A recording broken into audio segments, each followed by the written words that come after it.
경고입니다. 5장 1절에서 6절 같이 좀 읽겠습니다. 이제 오라 너희 부자들이여 너희에게 닥칠 재난으로 인하여 울고 통곡하라. 너희의 재물은 썩었고 너희의 의복은 좀먹었으며 너희의 금과 은은 녹이 슬었으니 이것들의 녹이 너희에게 증거가 되어 불같이 너희 살을 먹으리라. 너희가 마지막 날들을 위한 재물을 쌓았도다. 보라 너희 밭에서 추수한 일꾼들에게 속임수로 주지 않은 품삯이 소리지르며 추수꾼들의 울부짖음이 만군의 귀에 주의 귀에 들렸느니라. 너희는 땅에서 쾌락 가운데 살며 방탕하였도다. 너희가 사륙의 날처럼 너희의 마음을 살찌게 하였도다. 너희가 그 의인을 정죄하고 죽였으나 그분은 너희에게 대항하지 아니하시느니라. 네. 우리 사실 예수님이 말씀하신 거잖아요. 부자는 천국에 들어가기가 낙타가 바늘게 들어가는 것보다 어렵다고 얘기를 했어요. 그런데 그 얘기는 우리가 뭐 부자는 뭐 천국에 못 들어간다 이 얘기는 아니고요. 부자가 되면은 어쩔 수 없이 우리 마음속에 벌써 부자예요. 그런데 천국은 정말 가난한 마음이 돼야지 들어가는 것이고요. 그래도 참 저희 교회 이렇게 보면은 뭐 대단한 부자도 없고요. 막 권세가 있는 분도 없고, 사실 어떻게 보면 우리는 이제 사실 그거, 주님이 말씀하신 것을 실행하기 참 좋아요. 그렇죠? 예, 왜냐하면 진짜 이렇게 된 사람들은 그거를 죽인다라는 게 쉽지가 않잖아요. 예. 근데, 우리 하나님께서, 우리에게 어떻게 보면은, 무슨 재산이 많고 적은 걸 떠나서 사실 마음이 가난한 영적인 가난함. 근데 영적인 가난함은 그냥 오는 게 아니잖아요. 우리 자신이 애쓰잖아요. 어떻게 정말 주님의 뜻대로 살려고 애쓰는데 그게 참 안 되고 그러다 보니까 우리가 하나님 앞에, 주님 앞에 이렇게 통곡하고 하기 때문에 이제 거기서부터 이제 하나님께서 우리에게 그걸 받아주시는 거죠.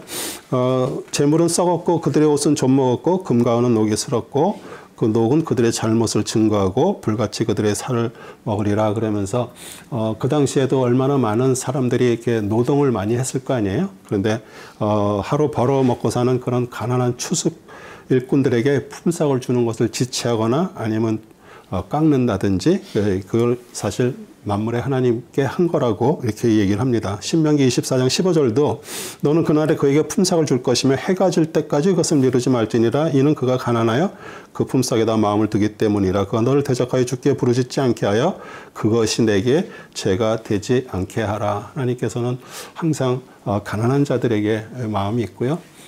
그래서 왜냐면은 그날 일한 거 그날 못 받으면은 굶잖아요. 가족들도 기다리고 있는데 그 당시에. 그래서 하나님은 항상 가난한 자 편에서 없는 자들 편에서 사시고요. 마음 쓰시고요. 우리 예수님도 오셔서 항상 가난한 자, 손가락질 받는 자들 그들과 함께 하셨어요. 그 얘기는 우리도 그런 마음이 우리 안에 이렇게 그분으로 인해서 그걸 받기를 원하는 거죠. 그 다음에 사실 이렇게 많이 소유한 자들이 자꾸 어떤 짜릿한 것을 더 원하게 되고 그러다 보니까 이제 쾌락 가운데 방탕하고 살고요. 근데 여기서 그 의인은 우리 예수님을 말씀하시는 것이에요. 왜냐하면 그들은 사실 여기서 부자들이라는 거는 예수님 당시에도 어떤 세력을 갖고 있거나 많이 가진 자들이잖아요. 그렇죠? 또 그런 제사장들, 그런 사람들이 자신들의 어떤 그것을 잃을까 봐 예수님은 왜 그렇게 반대했을까요? 그들은 세력을 가졌고 많이 가진 자들인데 백성들이 전부 예수님을 따라가는 거예요. 그러니까 그렇게 해서 그들의 그걸 잃고 싶지가 않았기 때문에 죽였죠. 정죄하고서. 그리고 우리 예수님은 사실 죽으시러 오셨고요. 또 그런 거 하나하나 대응한다고 그들이 알아들을 수도 없기 때문에 그냥 하나님의 뜻에게 순종을 하셨습니다. 그 다음에 주의 재림이 임박함 5장 7절에서 9절입니다. 그러므로 형제들아 주께서 오실 때까지 인내하라. 보라, 농부가 땅에서 나는 귀한 열매를 바라고 이른 비와 늦은 비를 받을 때까지 오래 참나니 너희도 인내하며 마음을 견고케 하라. 주의 욕심이 가까움이라. 형제들아, 정죄받지 않으려거든 서로 원망하지 말라. 보라, 심판하는 분이 문 앞에 서 기다리니라. 우리 농부가 이른 비와 늦은 비, 이른 비는 이제 추수를 하려니까 이제 비가 필요한 거고요. 늦은 비는 이제 가을에 그 이삭이 이렇게 여물려면은 풍부한 물이 또 있어야 되기 때문에, 그래서 그거를 하나님께서 이른 비와 늦은 비를 이렇게 주시고요. 그 다음에 농부처럼 정말 이렇게 힘든 삶이 없죠. 왜냐하면 하늘만 바라봐야 되잖아요. 정말 내려야 될 때 내려야 되고, 지금같이 뭐 여러 가지 어떤 그런 방법을 써서 하는 것이 아니기 때문에, 그러다 보니까 더 하나님을 의지할 수밖에 없죠. 주님을. 그리고 오래 참고 마음을 굳게 해서 주의 또 재림, 새 하늘과 새 땅을 소망하고 기다려야 되는데, 우리는 뭐 남을 원망을 하지 말고, 이게 어떤 어려움이 있을 때 그거를 뒤에서 이렇게 움직이시는 하나님을 우리가 항상 그분 옆에 우리의 마음을 드려야 되고요. 또 바로 내 앞에 서 계신 것처럼 우리가 살아야 돼요. 그렇게 되면 사실 누구한테 원망할 것도 없고요. 원망받을 일도 없고, 내가 그렇게 살 수 있고요. 또 그것 다 똑같이 또 우리가 주님 앞에 바로 서 있는 것, 코람 대오가 되는 거고요. 선지자의 고난을 본받으라. 10절에서 11절입니다. 나의 형제들아, 주의 이름으로 만한 선지자들을 고난과 인내의 본으로 삼으라. 보라, 우리는 견뎌내는 자들로 복이 있는 사람들로 여겨나니 너희가 욥의 인내를 들었고 또 주의 결말을 보았거니와 주는 인정이 심히 많으시고 자비로우시니라. 네.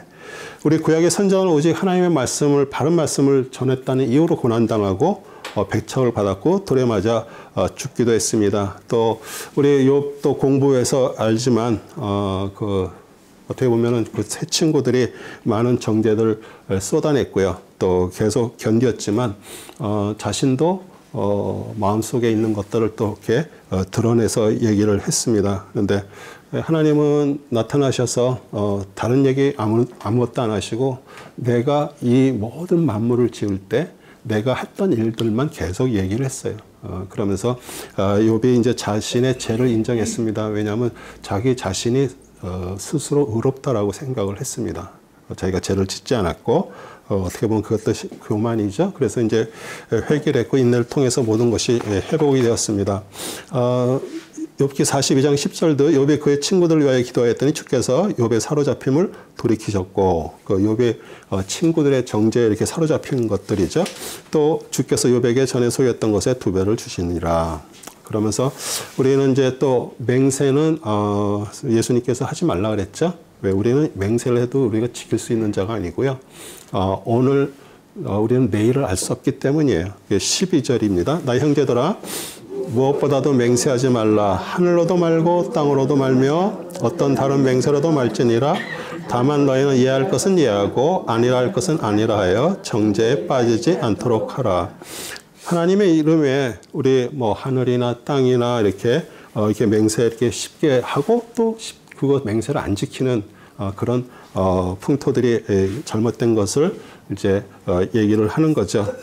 그리고 맹세도 항상 이렇게 자신을 위해서 맹세하고요. 맹세를 했어도 자신의 이익과 그게 적어되면은 자꾸 또 말을 또 바꾸기도 하고 그렇게 되죠.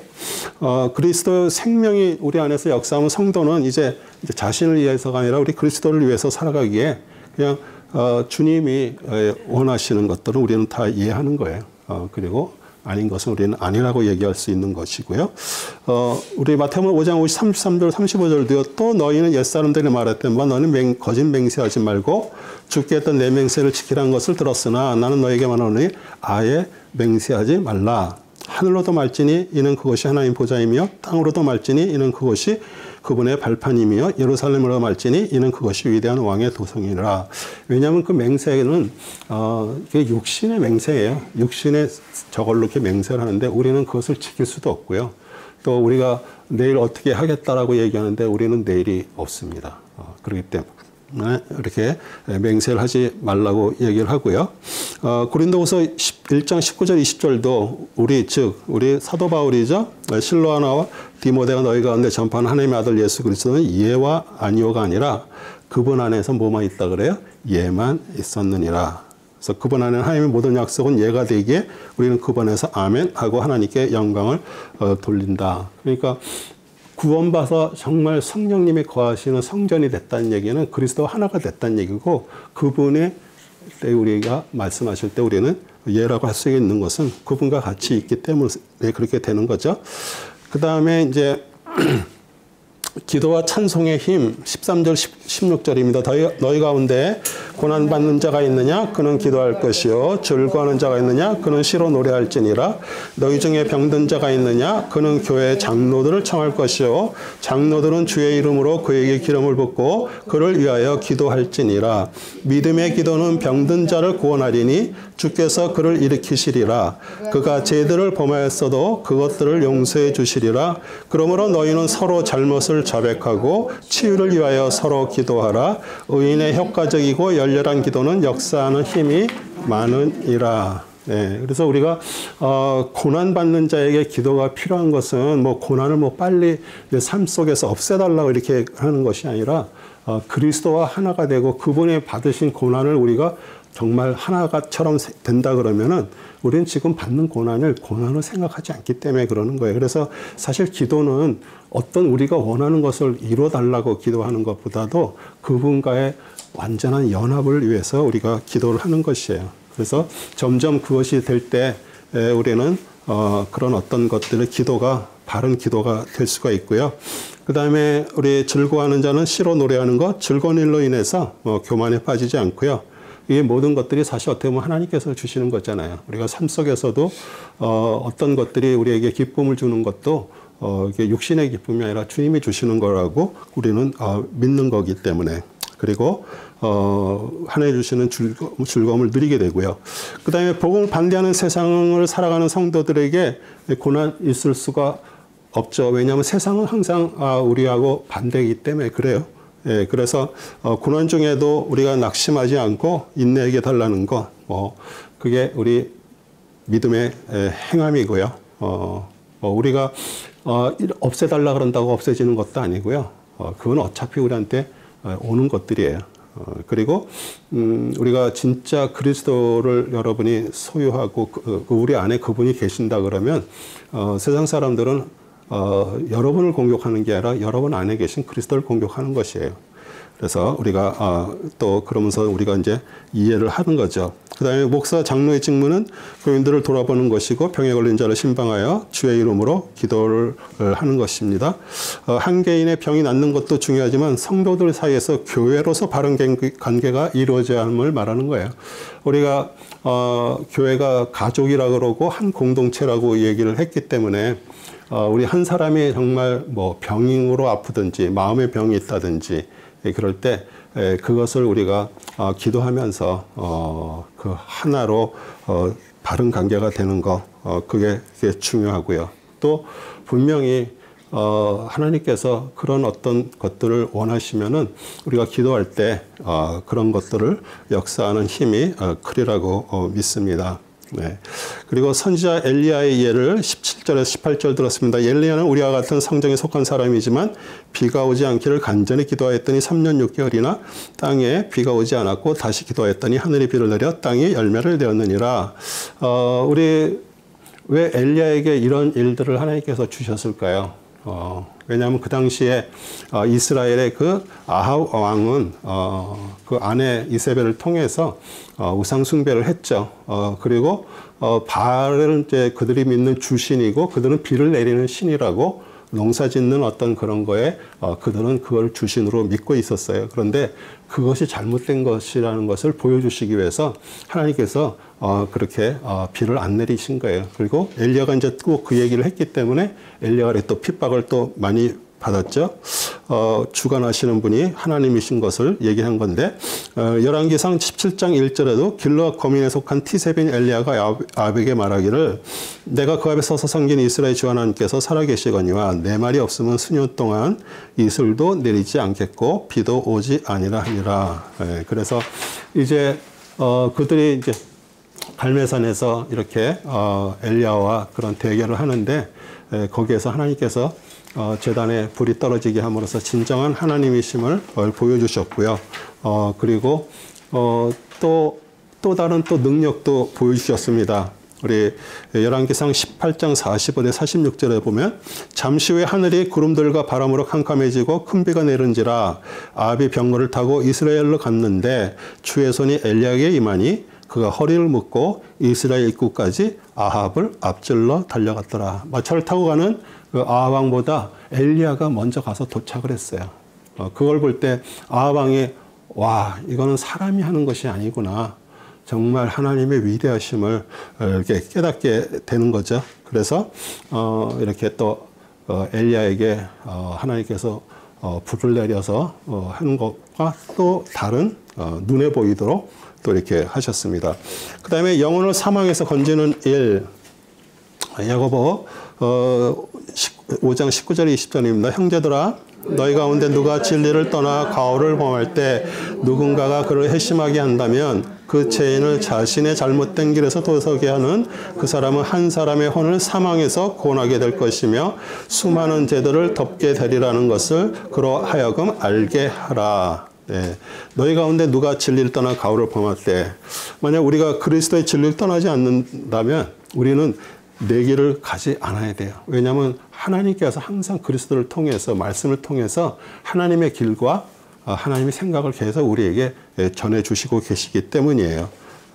그래서 예수님도 나를 부인하라 그러죠. 자신을 부인하고 자기 십자가를 지고 주님을 쫓아야 된다고 이렇게 얘기를 하는데, 만약에 그게 안 되고 있다면 진리를 떠난 자가 다른 사람이 아니고 나고요. 그리고 돌아야 할 사람이 바로 나예요. 그래서 우리가 어떻게 보면은 그냥 뭐 신앙생활 이렇게 하면서 가는 거지, 그거 아니라 매일매일 내가 부인이 돼야 돼요. 내가 이게 내 생각이, 내 말이, 내 입술이 계속 나를 죄를 짓게 하는구나. 그걸 부인이 돼야 되죠.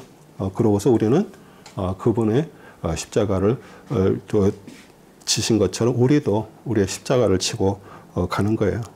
그래서 그게 정말 안 된다 그러면은 사실 우리는 뭐 아무리 공부를 하고 아무리 성경을 천독을 해도 사실 그거 우리 것이 아니죠. 그래서 우리 결론이 그겁니다. 1장에서 5장까지 모든 내용을 엄밀하게 말하면 진리의 길을 걸어가는 것을 말해요. 우리가 우리의 뭐 입술 또 뭐 혀 뭐 모든 것들이 사실 다 우리가 진리를 걷는 것을 말하고요. 그 다음에 이 말씀을 야고보서를 통해서 우리 각 자신이 얼마나 진짜 그리스도의 진리의 길에서 벗어나 있는지, 내 욕심으로 살아가고 있는 거를 어떻게 보면 적나라하게 보여주었습니다. 제가 거의 한 2년 넘었죠. 야고보서만 또 저희가 강해로 주일날 이렇게 설교도 했는데, 사실 그 말씀이 진짜 우리에게 각자 생명이 되도록, 또 요번에 이렇게 공부하면서 그냥 잊어버리는 것이 아니라 한번 우리 자신을 한번 잘 곰곰이 생각해 보는 거예요. 우리는 정말 육신으로 살고 있는가? 진짜 그분이 원하는 삶을 살고 있는가? 그리고 우리가 연약하기 때문에, 안 되기 때문에 우리 주님 앞에 자꾸 간구하고, 그럴 때 우리 심령이 연약해지고 약해지고 가난해지는 거예요. 그럴 때 주님께서 천국이 너의 것이다라고 우리에게 말씀하시는 거예요. 그래서 우리가 매일 진짜 우리 자신을 점검하면서 그걸 가는 거죠. 그러면서 이렇게 우리 야고보서를 끝냈고요. 그 다음에 이제 베드로전서 첫 번째입니다. 우리 사도 베드로가 흩어진 나그네 디아스포라죠. 정말 엄청난 고난을 통해서 그 과정 속에서 산소망 또 위로를 주는 내용인데요. 그런 박해의 고난에서 하나님의 은혜에 굳게 서서 이겨나갈 것을 권유하는 내용입니다. 베드로 전서를 통해서 그 당시 그 영적인 대적자들에게 박해를 당한 성도들에게 소망과 그리스도가 기업임을 가르치고요. 또 고난 가운데서도 기쁨으로 이겨내기를 당부합니다. 그래서 우리 공부는 베드로전서 서론과 베드로가 이제 자신이 누군가 또 이 책을 쓴 이유를 쭉 얘기하는 것에 공부를 하고요. 그 다음에 사실 신약에 있는 모든 말씀들, 뭐 예수님 오셔서 하신 말씀들도 다 구약의 선지자들이 예언했던 내용들이에요.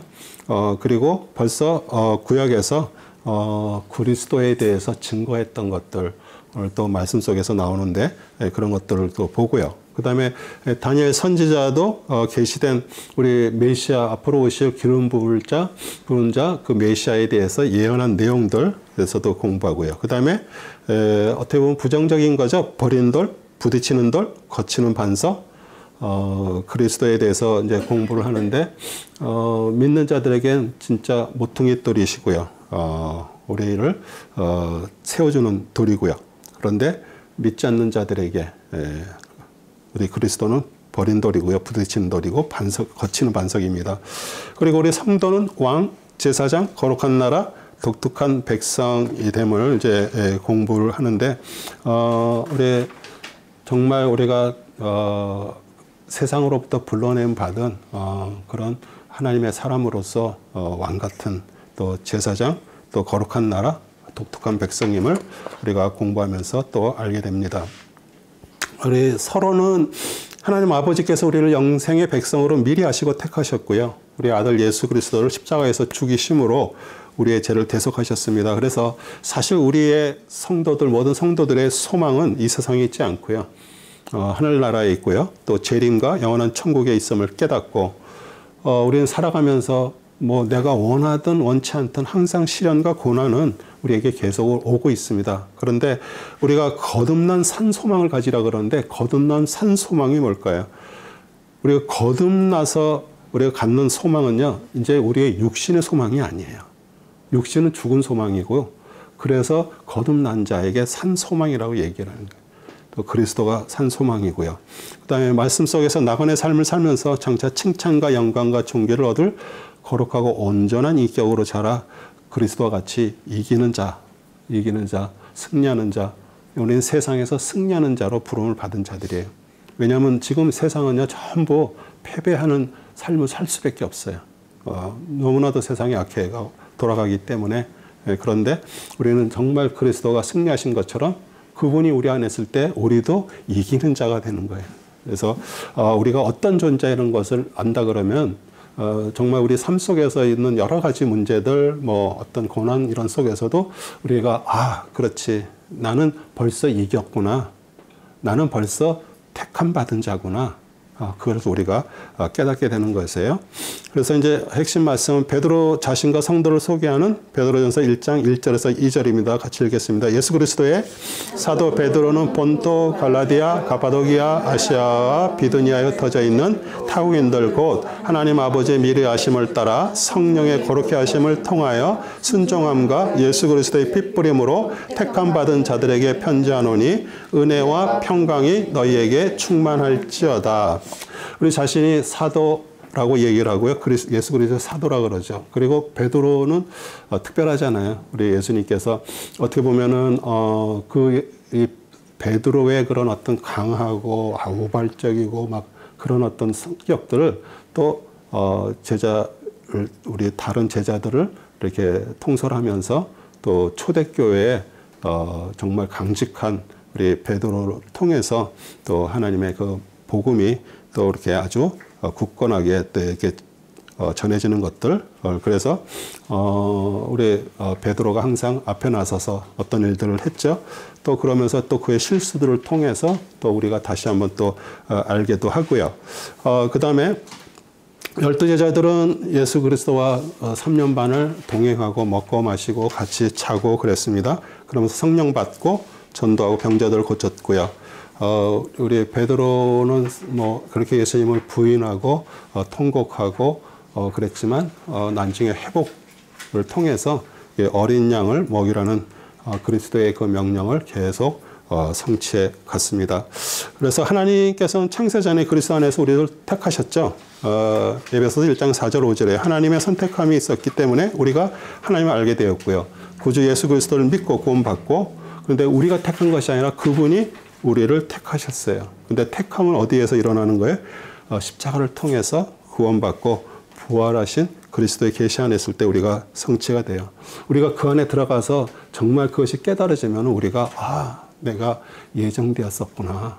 그걸 아는 거예요. 누구를 예정하고 누구는 예정 안 하고 이런 얘기가 아니에요. 그렇기 때문에 예정은 진짜 그리스도 안에서, 그 안에서 그분이 안에 있을 때 그게 우리 안에서 깨달아지는 것이에요. 그러면서 얼마나 감사해요.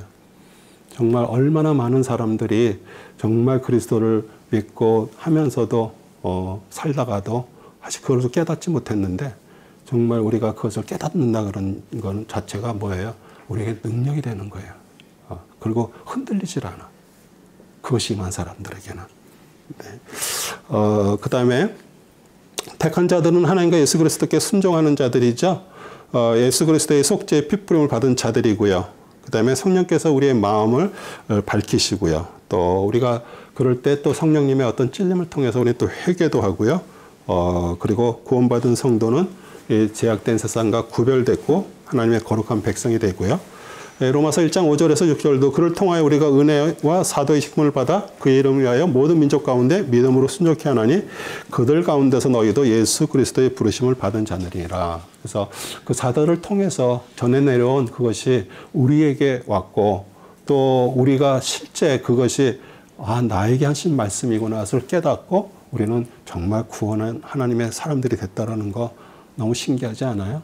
정말 어떻게 보면 하나님의 정말 기이한 믿음이죠. 그 다음에 거듭남의 산소망입니다. 베드로전서 1장 3절에 4절 읽겠습니다. 하나님 곧 우리 주 예수 그리스도의 아버지를 송축하리로다.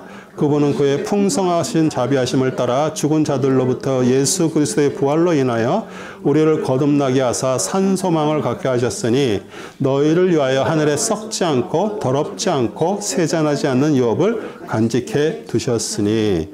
우리 죄의 결과는 죽음과 멸망이에요. 거기는 항상 두려움과 있고요. 그런데 우리는 그리스도를 통해서 제시의선과 영원한 생명을 얻은 성도가 됐고요. 그 소망이고요. 그것은 헛된 소망이 아니라 산 소망이에요. 살아있는 소망이에요. 왜냐하면 세상 것은 이제 다 썩고 더러워지고 낡아져요. 그런데 우리는 정말 그분으로 인해서 매일매일이 새롭고요. 매일매일 주님과 그런 교제를 통해서 더 큰 소망으로 살게 되는데, 시편 102편 26절도 그것은 멸망할 터이나 주께서는 영전하시리니 정녕 그것들은 모두가 옷같이 낡아지리이다. 주께서 그것들을 의복처럼 바꾸시리니 그리하면 그들은 바뀔 것이나. 그런데 우리는 바뀌지가 않죠. 그분이 우리 안에 계셔서. 이사야 40장 7절도 푸른 마루 옷은 시드나니 이는 주의 영이 그 위에 불기 때문이라 그 백성은 정령 푸리로다. 주의 영은 여기서 어떻게 보면 뜨거운 바람을 말하고요. 풀을 깎아놓거나 어떤 꽃이 이게 꺾어져 있을 때 그 뜨거움으로 인해서 금세 다 말라고 바람으로 다 사라지는 것이에요. 그런데 우리 안에 주의 영은, 구원받은 자에게 부는 주의 영은 어떤 바람이에요? 성령의 정말 불같은 그 능력의 바람이에요. 그래서 우리가 정말 더욱더 육신으로 겉으로는 후피하지만 더 마음속으로 항상 생생하게 살아가는 것이에요. 그분의 영으로. 그게 믿지 않는 자와 구원받고 거듭난 자들의 완전히 차이죠. 그 다음에 금의 시련은, 믿음의 시련은 금의 재련보다 귀하다. 5절에서 7절입니다. 너희는 마지막 때에 나타나고 예비하신 구원을 얻기 위하여 믿음으로 말미암아 하나님의 능력으로 보호받고 있느니라. 그러므로 필요하다면 너희가 여러 가지 시험으로 잠시 슬퍼할 수밖에 없지만 그것을 크게 기뻐하는 것은 너의 믿음의 시련이 불로서 단련될지라도 없어져 버리는 것보다도 훨씬 더 귀하여 예수 그리스도께 나타나실 때 칭찬과 존귀와 영광을 받게 하려 함이니라. 예, 사실 우리에게 그런 시련과 고난, 우리 믿는 자들에게 똑같이 오죠. 그런데 우리가 그런 것이 닥칠 때 잠깐 슬퍼할 수가 있어요. 그러나 사실 그것은 우리를 단련시키기에 오는 어떤 그런 거죠. 우리 금이나 뭐 모든 것들이 용광로에서 불을 떼가지고 어떻게 보면은 그 위에 있는 도롱이젓 그 것들이 다 찌꺼기들이 나가면 그 안에 순금이 남는 것처럼 순은이 남는 것처럼 그런 실현을 통해서 사실 우리가 하나님 앞에 영광과 존귀를 받는 거룩한 인격으로 우리가 자라가는 것이에요. 그래서 사실 고난이 우리에게 없다 그러면 어떻게 보면은 하나님의 친아들이 아님과 마찬가지로 고난은 우리를 더 성숙한 하나님의 사람으로 우리를 만들어 가고요. 그 다음에 용광로에서 우리가 제 삶으로부터 점점 사라지고요. 또 우리가 이렇게 우리 안에도 아직도 이렇게 하나님의 그런 신앙과 우리의 육신적인 생각과 내가 해왔던 어떤 간습 습관과 이런 것들에 대한 어떤 찌꺼기들이 남아있는 것들이 이런 고난들을 통해서 하나하나 제거되고요. 그러면서 그렇게 순은이라든지 그런 것들은 이렇게 보면은 그 표면이 반짝반짝 하잖아요. 그거 자체가 예수 그리스도의 그 영광의 얼굴이고요. 그 자체가 존귀한 영광입니다. 그래서 우리가 신앙생활 하면서 정말 죽음을 통과하는 것 같이 그런 고난과 시련 속에서 우리를 하나님은 더 정결한 가치 있는 하나님의 인격으로 만들기 위해서 우리에게 그런 것들을 허락을 하시고요. 그 다음에 이제 구원이 참 사랑을 가져온다. 베드로전서 1장 8절 9절입니다. 너희가 그를 보지 못하였으나 사랑하며 지금도 그를 보지 못하나 믿고 있으며 또 말할 수 없이 영광으로 가득 찬 기쁨으로 즐거워하나니 이는 너의 믿음의 결과 곧 너희 혼들의 구원을 받음이니라. 네. 예수 그리스도가 하나님의 아들이신 것, 또 우리를 위해서 사람이 되셨고요. 십자가에 달려가셔서 우리에게 대속의 죽음으로 죽으셨어요. 우리 역시 예수님 보지 못했습니다. 그런데 우리가 마음으로 믿고요. 또 우리가 생명을 또 얻었고요. 또 그러기 때문에 우리는 그분을 사랑할 수가 있어요. 왜냐하면 구원받은 하나님의 사람은요, 벌써 그리스도가 신부가 된 것처럼 한 마음이 한 몸이 됐기 때문에 우리 그분의 정말 죽으심의 사랑 부음을 받은 자만이 사랑을 우리가 전할 수가 있는 것이죠. 그래서 구원이 참 사랑을 가져오는 것이에요. 구약의 선자들 속에 계셨던 그리스도 10절에서 12절입니다. 이 구원에 관해서는 너에게 임할 은혜에 관하여 예언한 선자들이 열심히 조사하고 살펴보던 것이며 그들 안에 계셨던 그리스도의 영이 그리스도의 고난과 다가올 영광을 미리 증거하실 때 그 영이 무엇을 또 어떤 시기를 지시하는지 탐구하던 것이니라. 그들이 행한 사역들은 자신들을 위한 것이 아니라 우리를 위한 것임이 그들에게 계시되었고 이것이 하늘로부터 보내신 성령으로 너희에게 복음을 전한 자들을 통하여 너희에게 이제 전해졌으며 천사들도 살펴보기를 간절히 바라는 것이니라. 구약시대 하나님께서는 선자를 통해서 하셨던 여러 가지 말씀 중에서 우리 앞으로 오실 메시아 그리스도에 대한 말씀을 참 많이 하셨고요. 우리 시편을 보면은 다윗의 시에 보면 거의 많은 부분이 사실 그리스도에 대한 얘기들을 많이 이렇게 했어요. 그래서 그들은 오실 메시아를 바라보고 구원을 받았고요.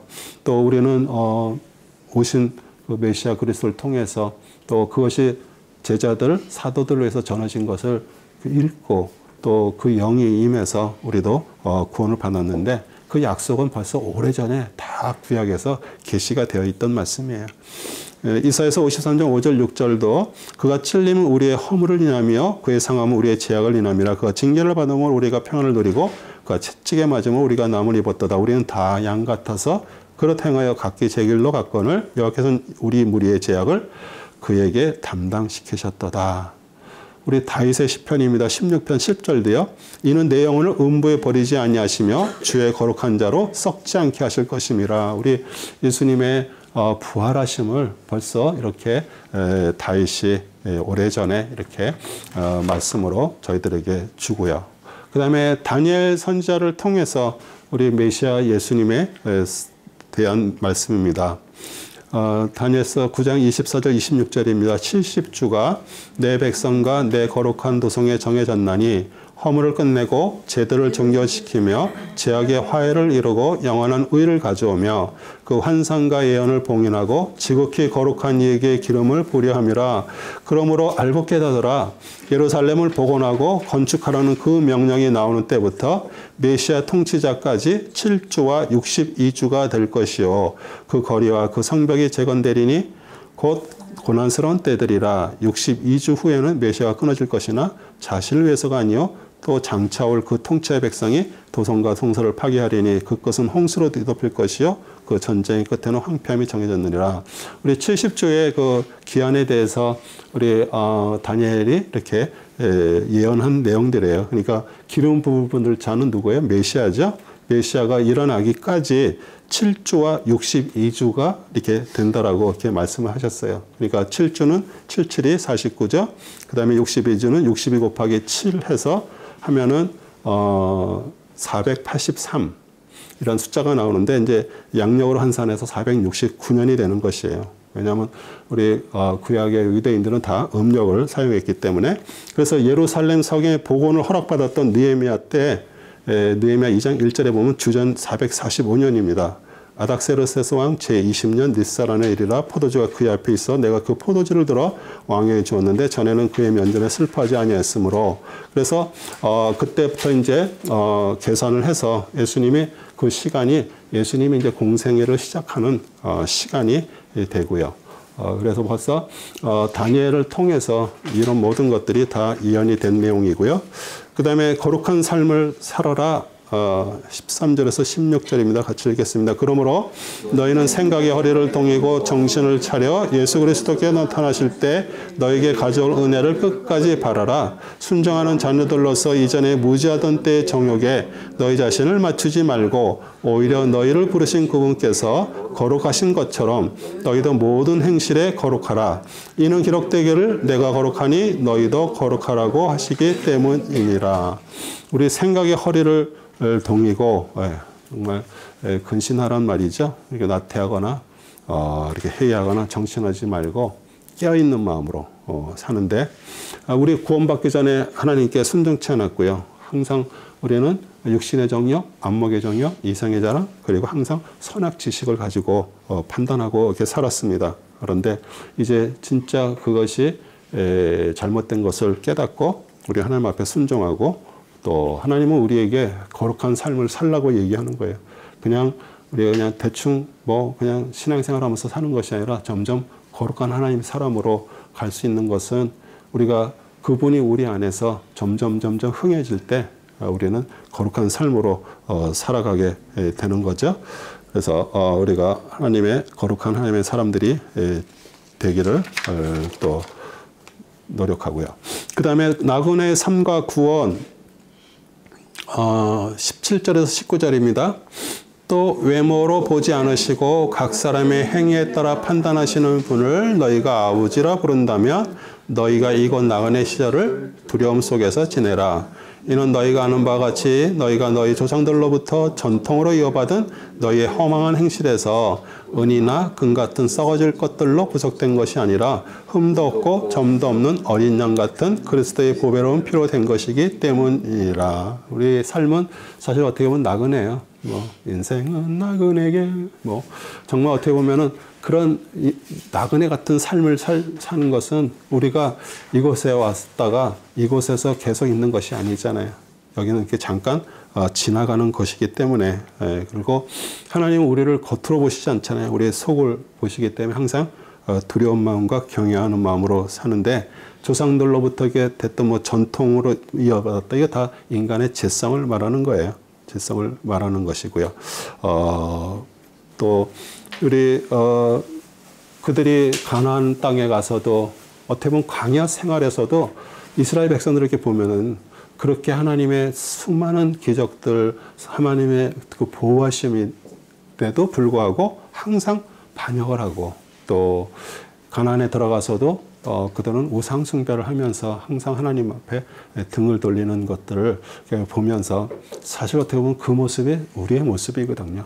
우리가 진짜 어떻게 보면 평생을 살아가면서 어떤 때는 은혜 받은 것처럼 또 이러다가 또 어떤 때는 또 그렇지 못하고 그게 오르가락 내리락 이제 하는데 사실 그게 다 우리의 가정 속에 있는 것이에요. 그리고 구원은 오직 흠없고 점없는 어린 양 같은 예수 그리스도 의로우신 그 하나님 아들이 십자가에서 흘리신 그 보배로운 피값으로 그것을 받았고요. 또 구원받은 자는 구원받은 자의 삶을 이제 살아가게 되는 것이에요. 소망을 하나님께 두고 서로 사랑하라. 1장 20절에서 22절입니다. 그는 실로 세상의 기초가 놓이기 전에 미리 정해주셨으나 너희를 위하여 이 마지막 때에 나타나셨으며 너희는 그를 통하여 그를 죽은 자들로부터 살리셨고 그에게 영광을 주신 하나님을 믿는 자들이니 이는 너의 믿음과 소망이 하나님 안에 있게 하려 하는 것이라.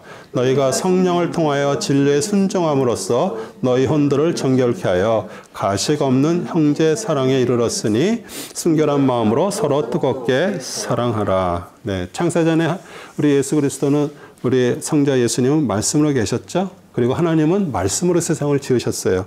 그 얘기는 우리 그리스도와 하나님이 하나라는 것을 또 우리에게 얘기했고요. 그 다음에 미리 정하신 예정은 마지막 때 구원 얻을 자녀들 얻기 위해서 십자가에서 죽으셔서 죄를 제거하고 부활하시고 그것을 믿고 고백한 자에게 영광스러운 하나님의 자녀를 만드셨어요. 그래서 성령 하나님을 통해서 이 진리에 속한 자들을 정결케 하셨기에 우리는 그 뜨거운 사랑을 받은 자들은 정말 뜨겁게 또 서로 성도를 사랑할 수가 있습니다. 네. 하나님께 주신 구원의 새 생명의 영원함. 베드로전서 1장 23절 25절입니다. 너희가 거듭난 것은 썩어질 씨로 된 것이 아니라 썩지 아니할 씨로 된 것이니 살아있고 영원히 거하는 하나님의 말씀으로 되었느니라. 이는 모든 육체는 풀과 같고 사람의 모든 영광은 풀의 꽃과 같으며 풀은 마르고 꽃은 져도 주의 말씀을 영원토록 남아 있음이라. 이것이 너희에게 복음으로 전해진 말씀임이라. 우리가 땅에 떨어진 씨앗이 썩지 않으면 그 안에 싹이 나올 수가 없죠. 우리 예수님이 십자가에서 그 썩는 죽음을 통해서 우리 새 생명의 씨를 우리 안에 심으셨어요. 그래서 우리는 구원의 생명을 받은 것이에요. 그래서 정말 우리가 성령님을 통해서 그 그리스도 영이 우리 몸 안에, 우리 안에 마음 안에 이제 심겨서 이제 자라기 시작하면서 점점 충만하게 자라고요. 이제 점점 거룩한 순종과 뜨거운 사랑이 그리스도를 통해서 계속 나오게 되는 것이에요. 그런데 이 새 생명 없이는 모든 육체는 풀같이 쇠하고요.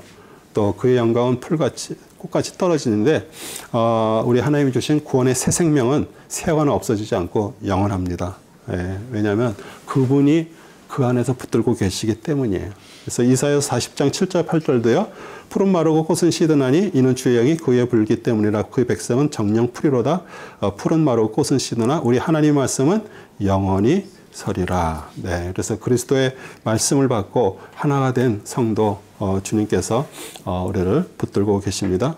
그 다음에 순수한 말씀을 사모하라. 베드로전서 2장 1절에 3절입니다. 그러므로 모든 악의와 모든 속임수와 이선과 시기와 온갖 비방하는 말을 버리고 갓난 아기들로서 순수한 말씀의 젖을 사모하라.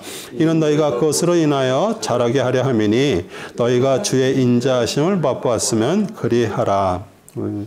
악의, 속임수, 위선, 시기, 비방 다 그리스도 밖에 있는 세상 사람들의 그 삶과 그들의 행위를 말하죠.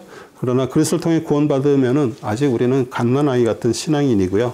또 아기가 엄마의 젖을 잘 먹을 때 건강하게 잘 자란 것 같이 구원받은 성도들은 하나님의 말씀을 사모하는 거예요. 순수한 말씀의 젖은 거짓 없는 순수한 말씀의 젖이라는 거고요.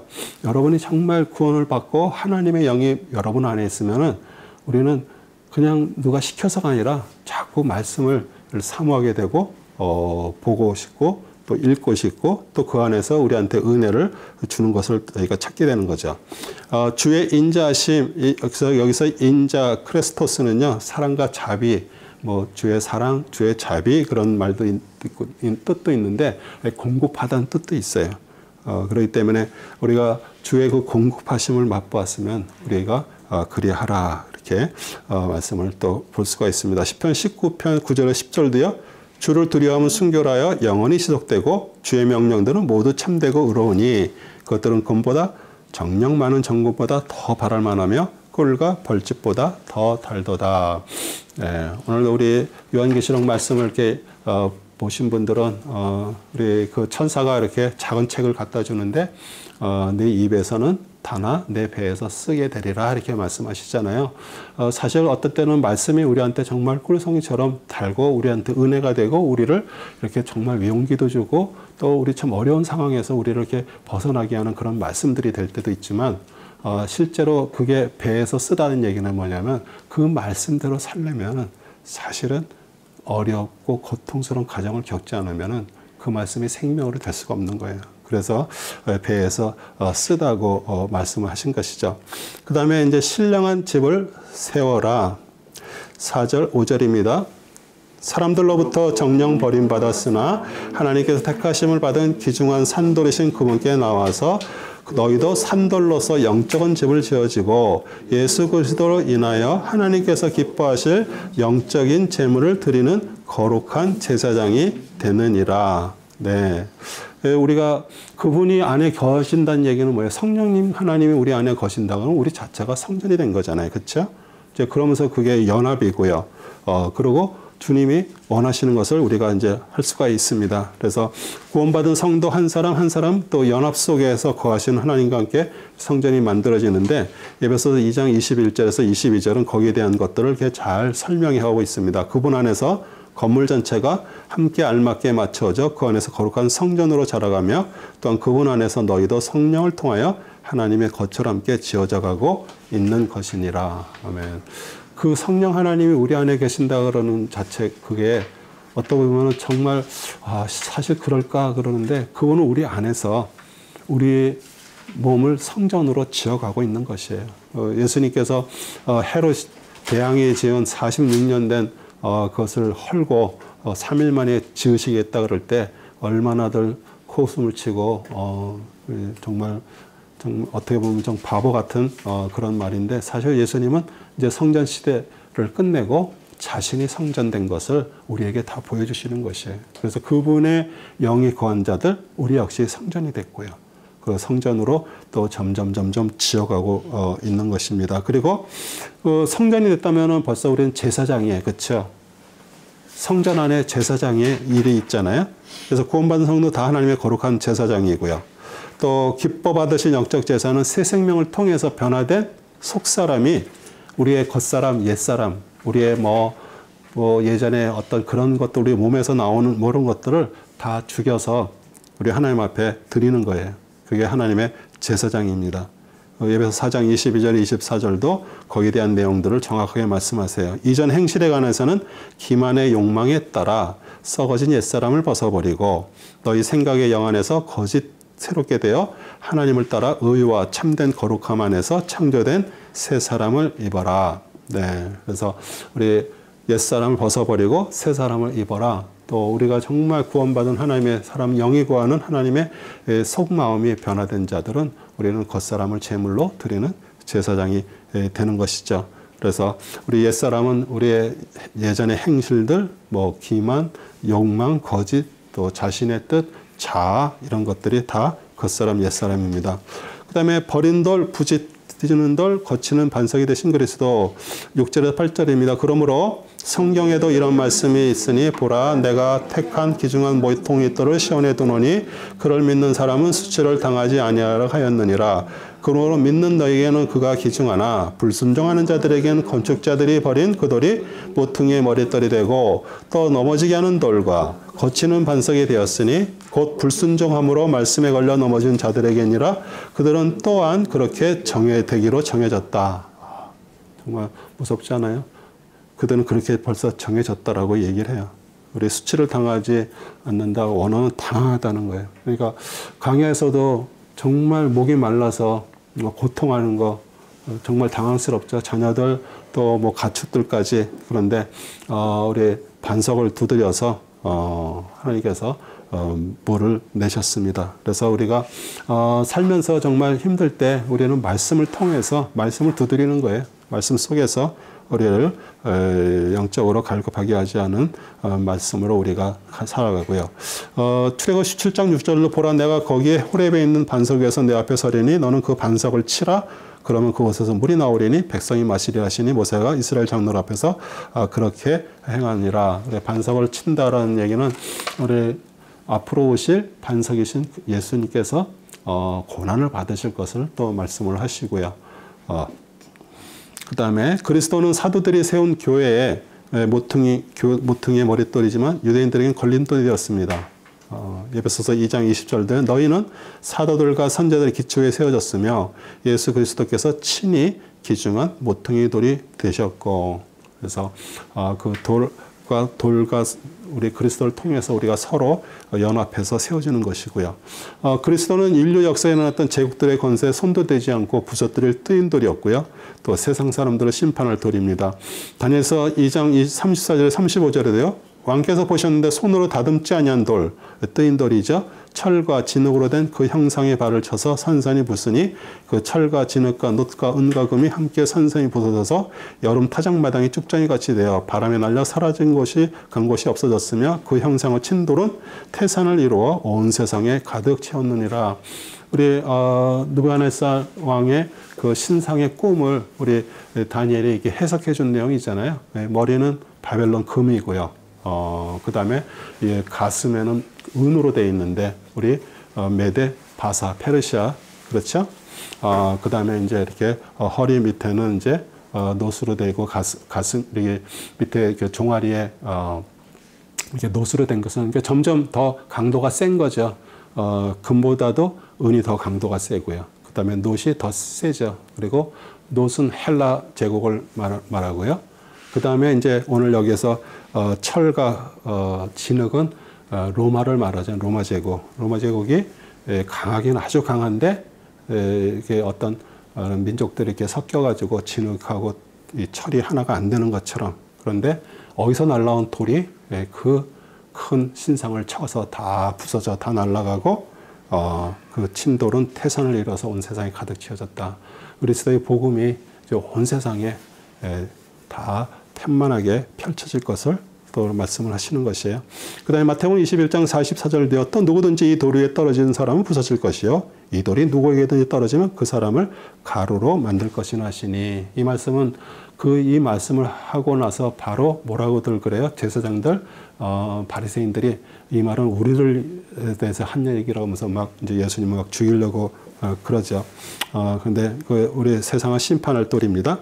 그 다음에 이제 왕 제사장 거룩한 나라 독특한 백성입니다. 9절에서 10절. 그러나 너희는 선택받은 세대여 왕 같은 제사장이며 거룩한 민족이요 독특한 백성이니 이는 너희를 어둠에서 불러내어 그의 놀라운 빛으로 들어가게 하신 분의 덕을 너희로 선포하게 하려는 것이니라. 너희가 전에는 백성이 아니었으나 이제는 하나님의 백성이며 전에는 자비를 받지 못했으나 이제는 받았느니라. 아멘. 우리 성도들은 그리스도를 통해서 선택받은 세대고요. 우리가 선택받고 하나님의 앞에 우리가 그 증거는 참된 회개와 믿음과 순종이에요. 그래서 그리스도는 정말 우리 성도들은 왕 같은 제사장이요. 또 왕 같다라는 건 바실레이어스는요. 그리스도를 통해서 우리는 높은 특권을 받은 자들이에요. 우리 세상에서 높은 자들은 아닌데 그분을 통해서 영적으로 높은 특권을 받은 자들이고요. 그 다음에 제사장에 있는 우리 성도들의 의무가 뭐예요? 거룩한 산제물로 드리는 예배. 그러니까 그 얘기는 뭐냐면 겉사람을 죽이는 정말 그런 예배를 주님 앞에 드리는데 로마서 12장 1절도요. 그러므로 형제들아 내가 하나님의 모든 자비하심으로 너희를 권고하노니 너희의 몸을 하나님께 기뻐하시는 거룩한 산 제물로 드리라. 이것이 너희가 드릴 합당한 예배니라. 우리는 예배를 그냥 와서 어떤 뭐 프로에 맞춰서 그러니까 뭐가 드리는 거 뭐 이렇게 자꾸 예배를 생각하는데 우리가 주님이 말씀하시는 그 예배가 뭐예요? 우리 겉사람을 정말 제물로 드리는 것이에요. 그게 거룩한 산제물로 드리는 예배고요. 하나님에 대한 찬미, 두 번째 하나님의 찬미는 히브리서 13장 15절입니다. 너희 생활 방식에 탐욕이 없도록 하고 현재 가진 것들을 만족하라. 이는 그가 말씀하시기를 내가 너를 떠나지 아니하고 너를 버리지 아니하리라. 그러니까 우리가 왜 탐욕이 있을까요? 내일 이것이 없을까 봐 두려워서 그러는 거예요. 그래서 자꾸 뭘 이렇게 쌓아놓는 거잖아요. 혹시 내일 어떤 문제가 생겨가지고 이걸 없으면 나는 어떻게 살지? 그러기 때문에 자꾸 우리가 이렇게 끌어모으는 거죠. 그런데 오늘 말씀에 그러잖아요. 나는 너희를 떠나지 아니하고 너를 버리지 않는다. 이게 정말 생명처럼 여러분 안에 이렇게 오게 되면 여러분한테 사실 탐욕은 더 이상 힘을 잃고 왜냐하면 그것은 자꾸 그 죄고요. 사단이 그걸 우리한테 계속 얘기를 하는 거예요. 그 다음에 제사장 것을 나눈다. 우리 성도들이 필요한 것을 나누고 대접하기에 힘쓰라 그러는데, 영적인 것은 자신이 가루가 되고 자기가 말씀 안에 가루가 되고 매일매일 나를 갈아서 전병으로 만들고 또 진설병이 되고 그런 것들을 우리가 이렇게 나눈 것을 말하고요. 봉사는 에베소 4장 12절이죠. 이는 성도들로 온전케 하며 섬기는 일을 하게 하고 그리스도의 몸을 세우게 하여. 그래서 우리가 진짜 하나님의 그런 영적인 제사장이 됐다 그러면 우리 공동체 안에서도 우리가 하나님이 기뻐하시는 일들을 우리가 이렇게 하는 것이에요. 그 다음에 세상 날은 죄와 불의와 불법이 가득하고 우상 숭배하고요, 음란하고요, 부도덕한 나라예요. 그런데 하나님 나라는 거룩하고 경건하고 의와 진리와 사랑과 평안의 나라예요. 그래서 우리가 정말 그분 안에서, 그분으로 인해서 우리가 하나님의 나라가 된 것, 그게 하나님이 우리에게 원하시는 것이고요. 예수 그리스도가 오신 것도 그거예요. 이 세상에 하나님 나라를 보여주시러 오셨고요. 또 그것이 벌써 이루어져 있고요. 그래서 우리가 하나님의 사람으로 살아가는 것이고요. 그 다음에 성도들은 하나님의 소유된 백성입니다. 우리 돈으로 계산할 수 없는 예수 그리스도의 피값으로 산 정말 보배들이죠. 그렇기 때문에 누구도 우리에게서 그것을 우리를 뺏을 수가 없어요. 그분이 우리를 지켜주시고요. 그 다음에 그리스도의 지식과 의의 행복은 참으로 놀랍고 귀한데요. 우리가 정말 그런 것을 받고 우리가 모를 때는 몰랐지만 이것을 정말 말씀을 통해서 이 말씀이 생명처럼 우리 안에 온다 그러면 우리는 이제 삶으로의 증거가 돼야 돼요. 삶으로. 맨날 와서 회개했습니다 얘기하는데 전혀 똑같은 것을 계속 한다 그러면은 사실 우리는 하나님께서 말씀하시는 것이 아직 안 되고 있는 거예요. 그러니까 그걸 자신이 봐야 되는 거죠. 몸의 욕망들을 제어하라. 11절 12절입니다. 사랑하는 자들아 타국인 같고 순례자 같은 너희에게 권고하노니 혼을 거스려 싸우는 육신의 정욕들을 멀려라. 이는 너희가 이방인들 가운데 행실을 바르게 하여 그들이 너에게 악을 행하려고 말하다가도 너의 선한 일을 보고 감찬하시는 그날에 그들로 하나님께 영광을 돌리게 하려 함이라. 우리 인생 순례자길입니다. 나그네 길이고요. 우리가 이곳에 영원한 것이 없기 때문에 우리가 거할 것이 없기 때문에 우리는 지혜롭게 천국을 준비하고요. 천국은 우리가 죽어서 가는 것이 천국이 그것만이 아니고 여기에서도 내가 천국의 삶을 살 수가 있는 것이에요. 왜냐하면 여러분이 정말 생명으로 있다 그러면 오늘 여기서 사실 천국에 있는 거예요. 그렇죠? 그래서 그렇게 해서 정말 생명처럼 받은 구원의 존재가 됐다라는 것 자체가 너무너무 감사한 것이에요. 구원을 주고 받고 이러는 것이 아니라 우리는 벌써 그 존재적으로 구원받은 자들이 된 것이에요. 그리고 육신의 정의와 안목의 정의 이상의 자랑을 정말 매일매일 죽이는 그 성화의 삶, 그것이 하나님 앞에 영광이 되고요. 우리가 아무리 하나님 나 사랑해요, 하나님 정말 사랑합니다 이 얘기가 실제로 내 삶 속에서 그게 변화된 삶을 통해서 그게 하나님 앞에 그게 보여지는 거죠. 요한일서 2장 16절 17절도 이 세상에 있는 모든 것이 육신의 정욕과 안목의 정욕과 생의 자랑이요 아버지께 속한 것이 아니라 세상에 속한 것이기 때문이라. 세상도 세상의 정욕도 사라지지만 하나님의 뜻을 행하는 자는 영원히 거하느니라.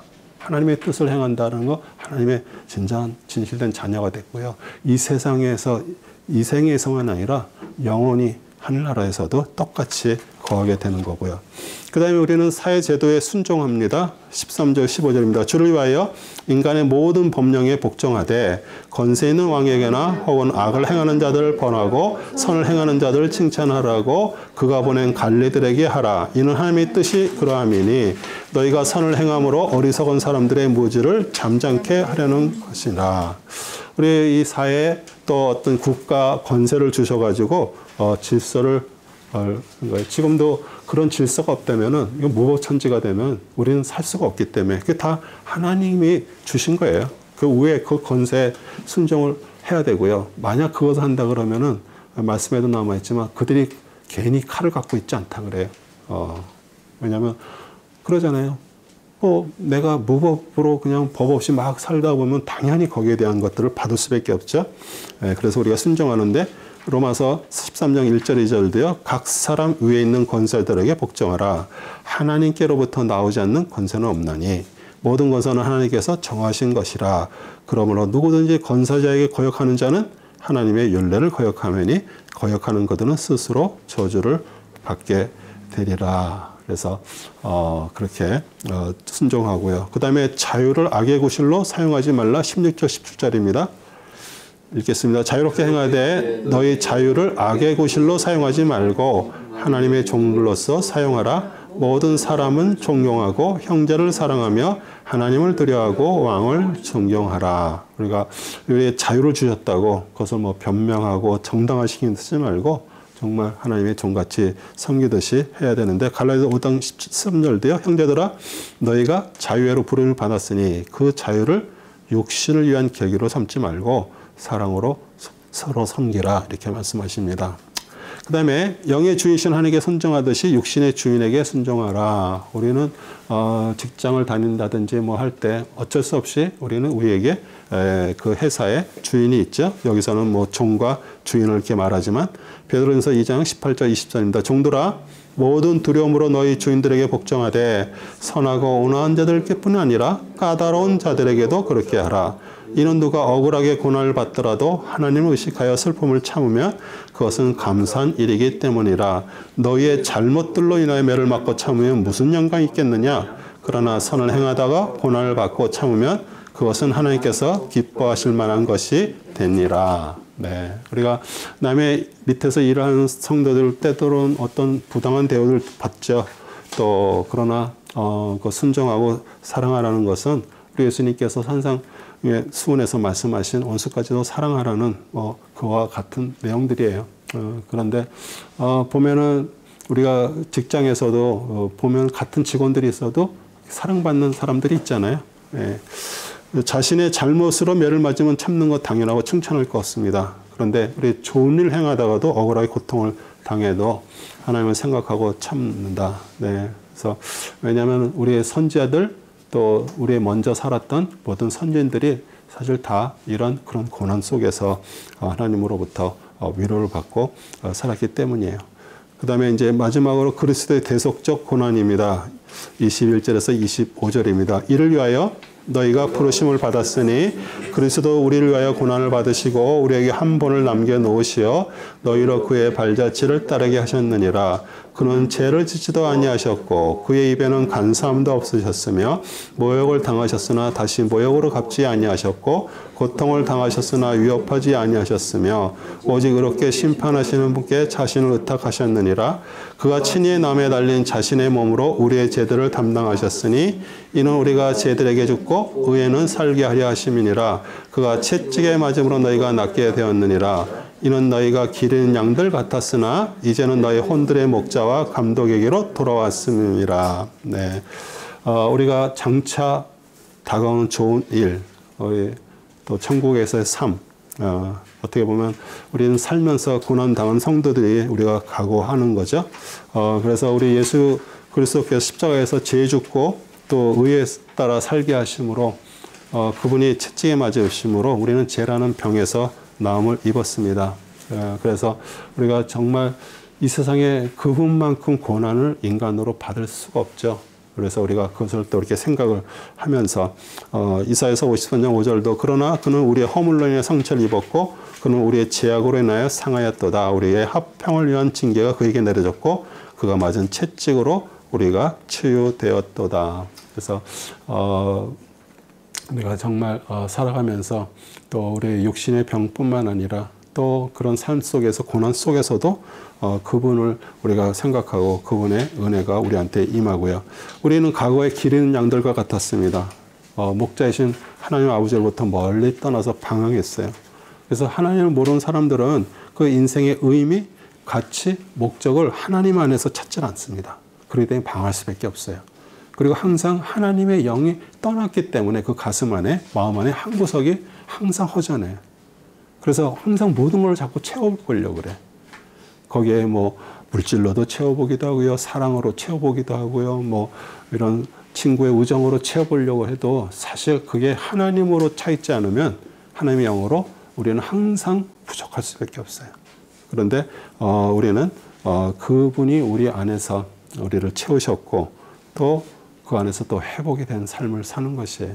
그래서 우리가 매일매일 삶 속에 사실 우리의 삶 매일이 전쟁이죠. 또 이게 사람과의 관계고 그런데 그 안에서도 우리가 하나님으로부터 인도받는다는 것이 이렇게 중요하고요. 또 오늘 또 이렇게 베드로전서 2장까지 하면서 우리 4학기 이렇게 신약 공부 다 마쳤습니다. 또 수고들 많이 하셨고요.